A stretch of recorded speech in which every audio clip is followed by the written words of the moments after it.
But I think my just bigger issue more broadly with the whole Elon things in terms of this paradigm of efficiency is just,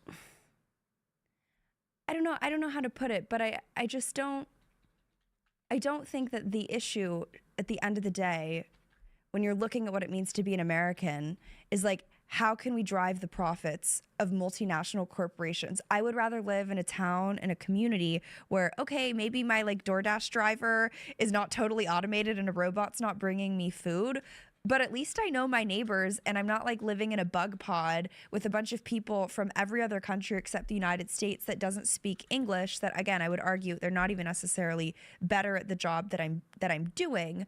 And also too, I think to the other point, this idea of efficiency, which again, I'm not a Luddite though, like I guess I kind of am, but what has Silicon Valley become really efficient in? Like, okay, they're now using AI to engage in like social listening per the World Health Organization so they can censor us more effectively. Like, again, I'm not anti-technological advancement and development, but you know, I'm so glad that Pfizer has become really efficient in creating more vaccines. Like, I'm so glad that we've become really efficient in pandemic prevention. Well, they didn't really do a good job of that a few years ago. So I just think that sometimes we cede a lot of ground to them on the idea that like the tech bubble is something that needs to be allowed to flourish freely, which is what Obama did, right? They were like, look, we're not going to regulate you. You can get away literally with murder.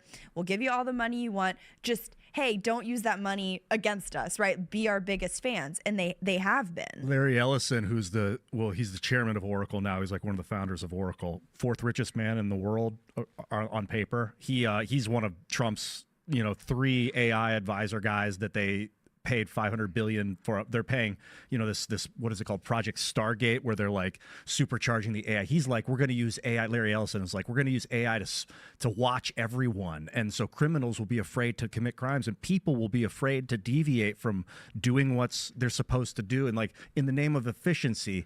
And I agree with you that like life and the glory of being human is not about being the most efficient you can be. It's about, a lot of it is about the exploration of reality. Like you don't have. It's very authoritarian and totalitarian, like in a weird way, like a roundabout way. It's very like, for lack of a better word, like Chinese, like you're living in China, right? Like you're living in your like crappy government housing and you're, it's just all dark and gray and gross. I've been to China, like, and you exist to further the state. There's no independence. There's no autonomy.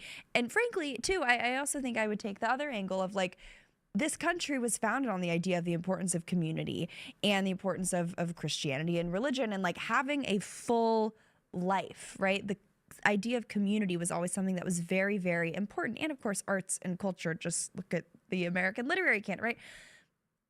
And that's the American experiment and the American experience. So if anyone, Vivek included, wants to go and sort of dictate to us what it means to be an American as more or less, I'm sorry, but like kind of a foreigner, it's like, you don't get to tell us. I mean, he was born in Ohio.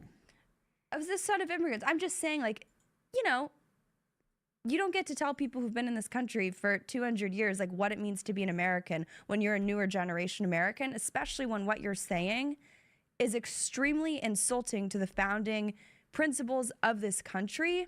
And if you want to do that, if you want to go maximize profits and not have sleepovers and just focus on your children being like little bug men who all they care about is, getting good grades so they can, go to a really elite institution where they're not going to learn anything and then become a slave at a tech company that would replace them in a second, and they're going to, code programs that destroy this country, then like, fine. I'm not saying go do that in your home country. I'm not trying to go viral, but like go do that in a country that has that as their tradition.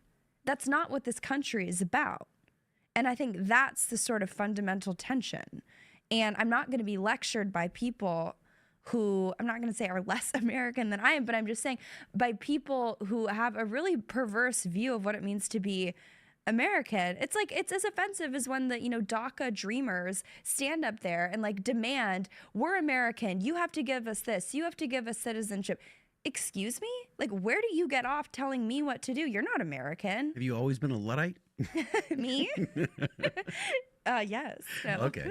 You're referring to Vivek's tweet that kind of got heat at the end of December. Kind of, yes. He wrote that long tweet about basically making children more efficient, making them more like business minded and in the math and science, and like he literally said less sleepovers on the weekends, more math class. I don't know how he worded it, and I think maybe not necessarily go do that in your own country. Do Kumon, not sleepover.